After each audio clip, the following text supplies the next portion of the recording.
از جانب رئیست وزارت کارهای داخلی در ولایت سوغد در یک جایگی با دیگر بخش و خدمات دولتی در شهر و ناحیه‌ها عملیات پروفیلاکتیکی و معرفتی مدنیت شهرداری گذرانیده شد. در دایره این چاره‌بینی در برابر براه ماندن کارهای فهماندهی یک قطار قانونشکنی‌ها نیز در این سمت آشکار و پیشگیری کرده شد. گزارش محمود احمدزاده و دلشاد یوسفی.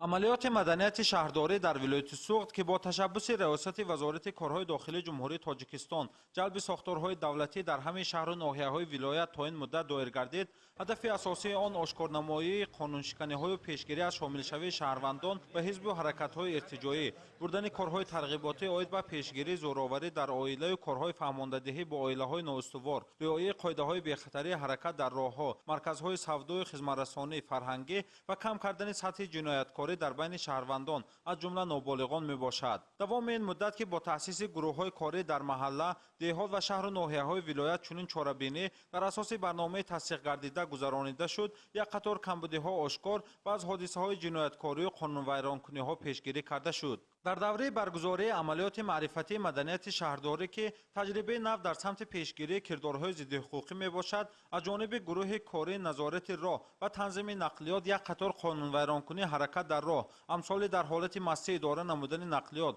با سرعت بلند حرکت نمودن، بی معاینه تکنیکی به سفر برآمدن، اداره واسطه نقلیات سیاه‌شیشه بی اجازه‌نامه و دیگر حقوق ویرانکنی‌های مأموری آشکار و معین کرده شدند. مسئولین خدمات شعبه و بخش‌های وزارت کارهای داخلی در یک جایگی با نمایندگان مقامات محلی ضمن برگزاری رید مشترک 584 نفر نوبت از شهر و ناحیه‌های ولایت را برای عمل و رفتار خلل‌دار کننده روند تعلیم و تربیت، شبگردی‌های گروهی در مرکزهای کامپیوتری مشغول شدند و بازی‌های بردناک بوکمیکری معین نموده و والدین آنها برای بی‌اهمیتی نسبت تعلیم و تربیت فرزند کارهای فهماندهی گذرانیدند. از جمله در دایره کارهای فهماندهی 3 نفر جوانان که در کشورهای خارجی به تعلیم و تدریس غیررسمی دینی مشغول بودند به وطن برگردانیده شدند. به اطلاع مسئولین مقامات کارهای داخلی ولایت سوغد، سال گذشته چنین عملیات مدنیت شهرداری در 2 مرحله دایر گردیده نتیجه مثبت آن وادار ساخت که سال روان نیز چنین چاره‌بینی معرفتی و پیشگیری کننده دایر کرده شود.